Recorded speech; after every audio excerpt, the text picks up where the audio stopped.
Oke, pertama-tama saya ucapkan terima kasih atas waktu dan kesempatannya karena telah membuka video pembelajaran saya. Pada video pembelajaran kali ini, saya dan teman-teman saya akan menjelaskan praktikum mengenai osilator RC beserta rangkaiannya. Oke, kita akan mulai dari pengamatan osilasi dan kriteria osilasi. Di sini saya akan membahas rangkaian pada gambar 4.3, osilator jembatan Wien dengan penguat operasional, dan juga pada gambar 4.4, yaitu pengukuran penguatan open loop osilator jembatan Wien, di mana pada rangkaian 4.3 kita akan menggunakan simpul P, dan kita akan mencari besar amplitudonya dan juga yang frekuensinya. Sedangkan pada rangkaian 4.4, kita sudah menggunakan generator sinyal. Ini dia pada rangkaian di mana untuk frekuensinya telah kita dapatkan pada rangkaian 4.3 tadi. Oke, sekarang kita akan langsung menuju ke rangkaiannya. Untuk RF yang akan saya gunakan pada rangkaiannya itu ialah sekitar 21 kilo ohm. Kita jalankan rangkaiannya terlebih dahulu. Lalu kita buka pada osiloskopnya. Nah, kira-kira hasilnya seperti ini, di mana amplitudo tegangan pada rangkaian ialah 22,2 VPP atau setara dengan 11,1 VP. Lalu, untuk besar frekuensinya sendiri,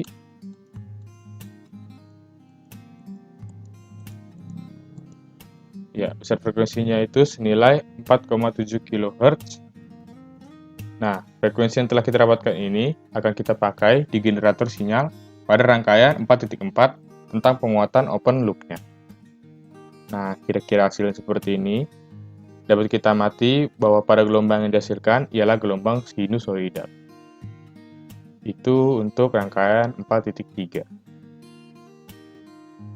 Oke, selanjutnya kita ke rangkaian 4.4, yaitu rangkaian pengukuran penguatan loop osilator jembatan Wien. Nah, pada rangkaian yang satu ini, kita telah menggunakan generator sinyal, di mana generator sinyal tersebut akan kita gunakan sebagai input dari rangkaian tersebut, di mana VCC yang digunakan sebesar 12 volt dan juga minus 12 volt. Sedangkan untuk RF-nya sendiri ialah sebesar 20 kilo ohm. Pertama-tama kita atur terlebih dahulu generator sinyalnya. Nah, dapat kita amati sendiri pada frekuensinya telah saya setel menjadi 4,7 kHz. Seperti pada yang telah kita dapatkan tadi pada rangkaian 4.3. Sedangkan untuk amplitudonya sendiri saya sudah menyetelnya menjadi 1 VP. Dan untuk besar VCC-nya sendiri saya sudah menyetelnya menjadi 12 volt. Oke, kita jalankan rangkaiannya.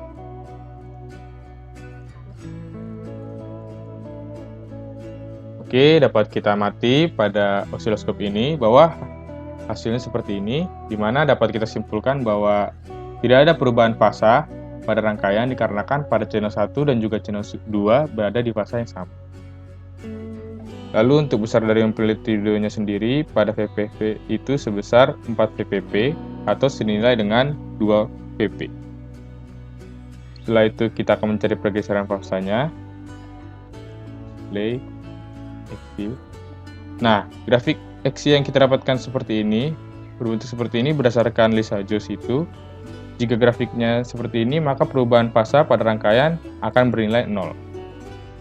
Itu untuk rangkaian 4.4. Demikian yang dapat saya sampaikan, dan terima kasih.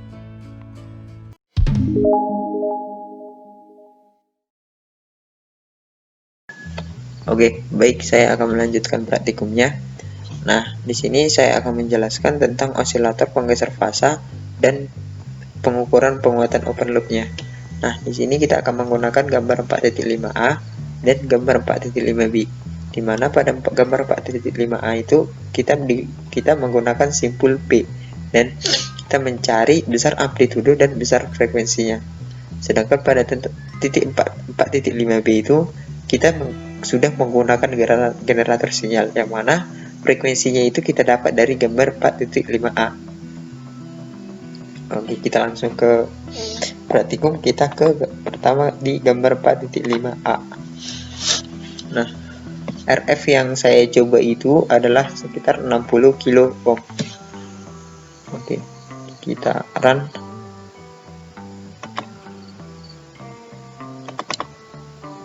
Oke.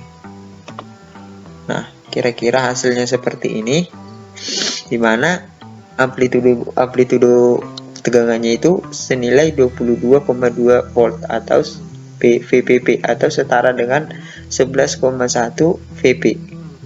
Untuk besar frekuensinya itu senilai 1,89 kHz. Nah, frekuensinya ini nanti akan kita pakai di generator sinyal di 4.6, yaitu tentang penguatan open loop-nya. Nah, kira-kira hasilnya seperti ini. Dapat kita lihat bahwa gelombangnya itu adalah gelombang sinusoidal. Oke, demikian untuk gambar 4.5a. Kemudian kita ke gambar 4.5b.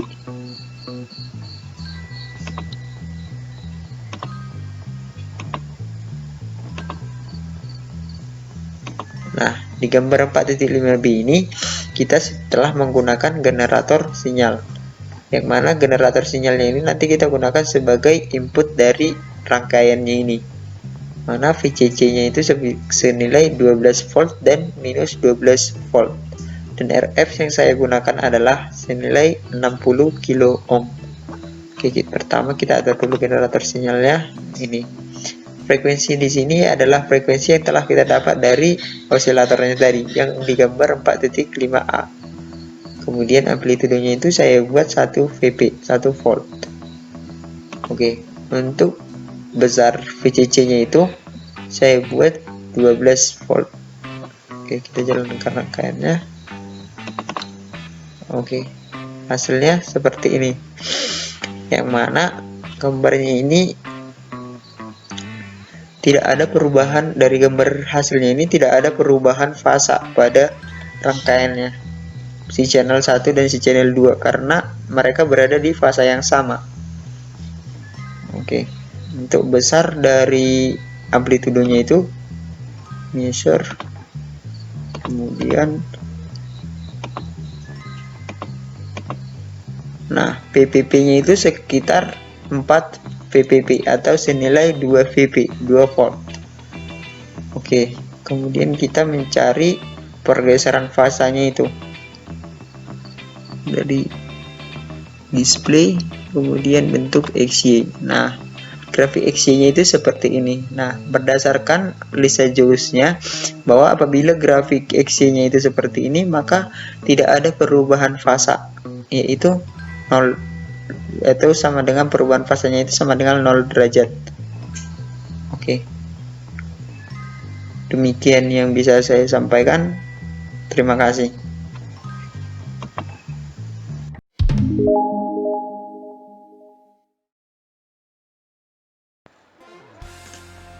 Baiklah, kita lanjutkan percobaan pengendalian amplituda.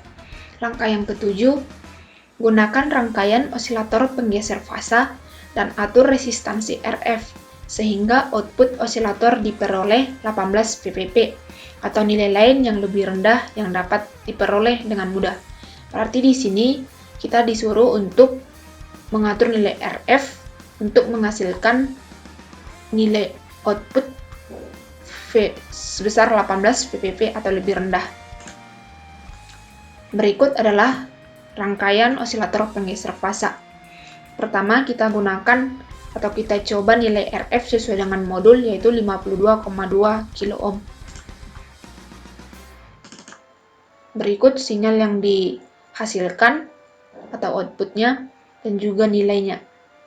Dapat kita lihat bahwa belum terbentuk sinyal output dan juga nilainya masih sangat jauh ya dari yang ingin kita cari. Berarti kita coba menaikkan nilai RF-nya. Di sini saya akan coba 55 kilo ohm. Kita run.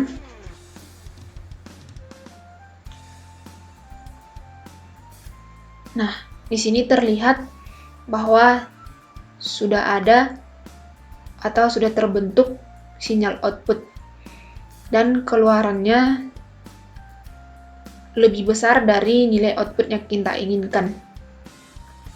Maka kita turunkan kembali. 52,2 tadi terlalu kecil. Jadi kita coba 53.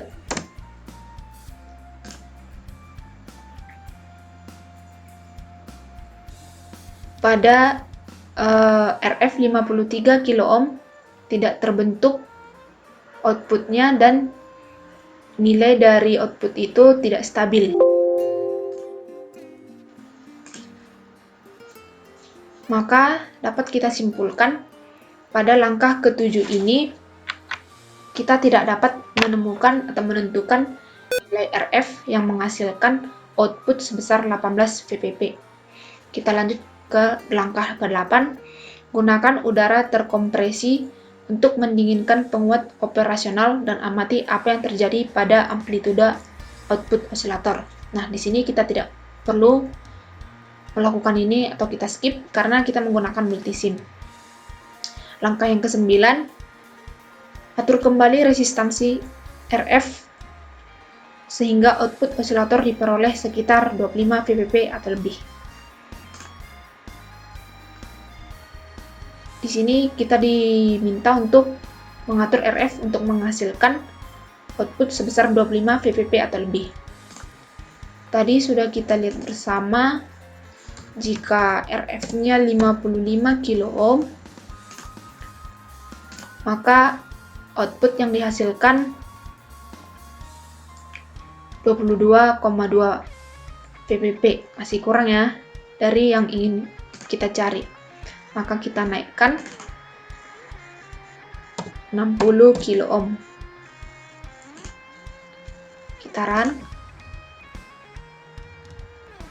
Output tetap di 22,2 VPP. Kita coba 100 kilo ohm.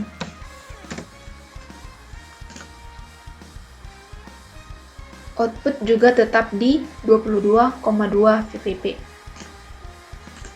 Maka pada langkah yang ke-9 ini kita mendapat kesimpulan nilai RF lebih dari 55 kilo ohm tidak berpengaruh pada output yang dihasilkan. Kita lanjut ke langkah yang ke-10, hubungkan penguat dengan pembatas amplituda seperti pada gambar 46. Gambar 46, gunakan pembatas amplituda dengan resistansi RA 5,6 kilo ohm dan RB 3,3 kilo ohm.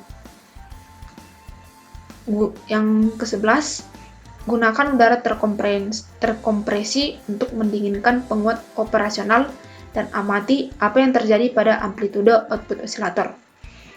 Kita tidak menggunakan udara terkompresi sehingga nantinya kita langsung melihat amplitude output osilator yang dihasilkan. Berikut rangkaian osilator penggeser fasa dengan pembatas amplitude. Kita run. Kita lihat output yang dihasilkan. Berikut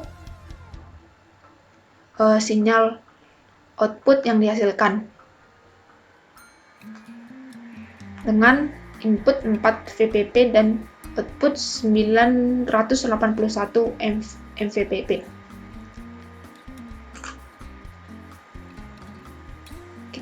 Tadi sudah saya katakan kita tidak menggunakan udara terkompresi.